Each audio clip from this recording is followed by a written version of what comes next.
Jessii Vee, and I feel like today's topic is a very strange one because I'm going to be talking about the very dark and creepy origins of the Tickle monster. The Tickle monster actually stemmed from very creepy creatures from folklore, and I know everyone knows what the Tickle monster is. When you were a kid and your parents were about to tickle you, they would say like the Tickle monster's coming and would chase you around tickling you. It used to scare me a lot. I know some people found it funny and hilarious. I was scared. Comment down below if you were scared too. Am I just one of those people who do not like being tickled? Like, I'll laugh because it's my reaction, but I hate it. Anybody else? Anyways, I'm gonna be getting into the video very soon, but first, I wanted to announce our top 3 schools with YANA groups. Now, over the year, we've had so many schools around the world signed up, and I'm so grateful and so proud of you guys, but there have been 3 schools who have just gone above and beyond, and those schools are Mount Ararat High School, College of Adaptive Arts, and Betts Elementary. Now I'm actually going to be announcing the final winner next week, and I will be meeting virtually with the winning school so they can ask me any questions, we can talk, I can tell stories. The school that comes in second place will be getting some really cool YANA merch and items and packages, and the school that comes in third place will be getting a personalized video from me. So yeah, I'll be announcing the winner next week, but if you guys would like to start a YANA group in your school, or if you would like to get ahead of the game for next year, all you have to do is email yana@jessiivee.com and our YANA coordinator will be able to give you next steps. Alright guys, so with that being said, let's jump right into today's video. Alright, so let's start off with the history and folklore of the Tickle monster. Now, one of the first ever mentions of a Tickle monster-like creature was from a poem that was written in 1907 about a Tatar forest spirit called Shirali. According to legend, Shirali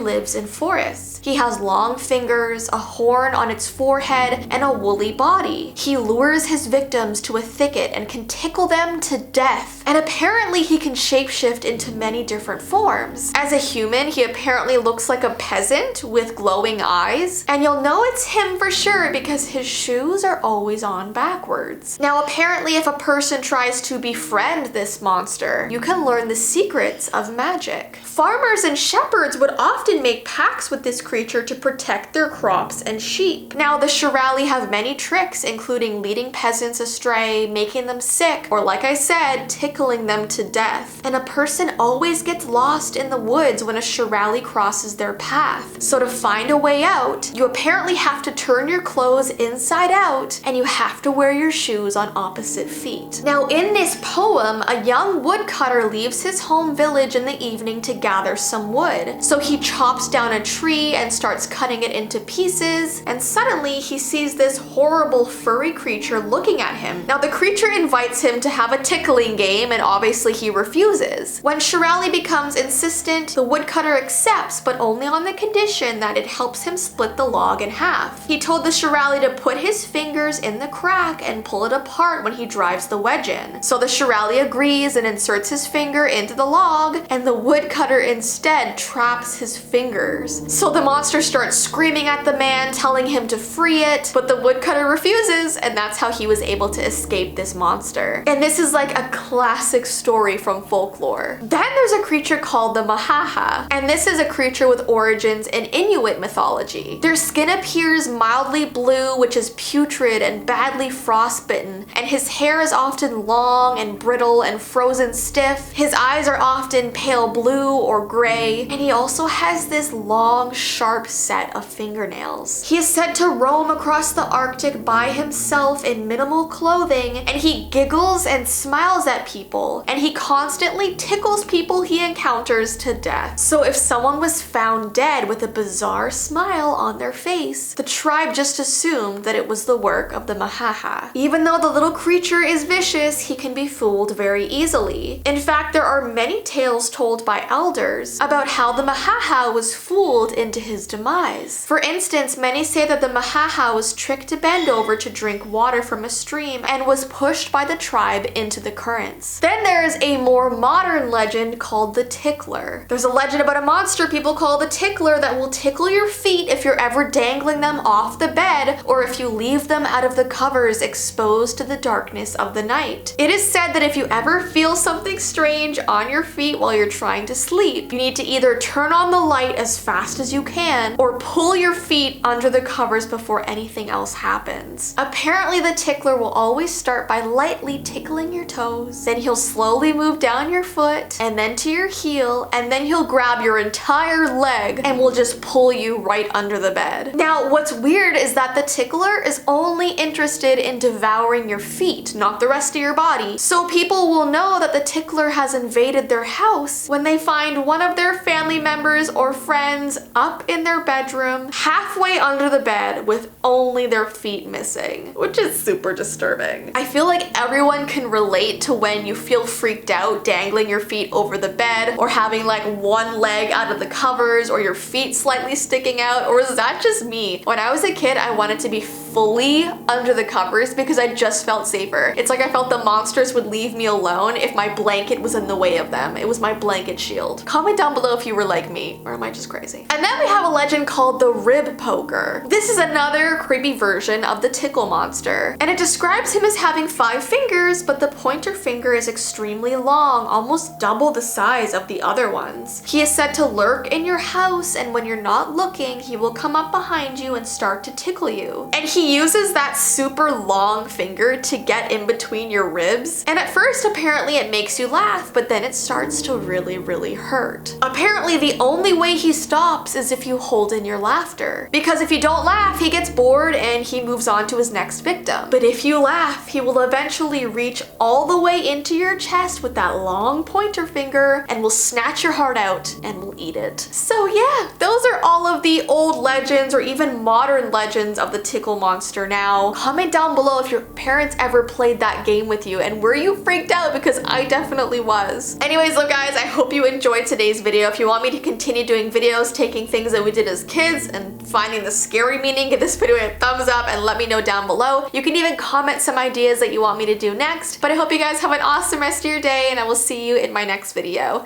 Bye!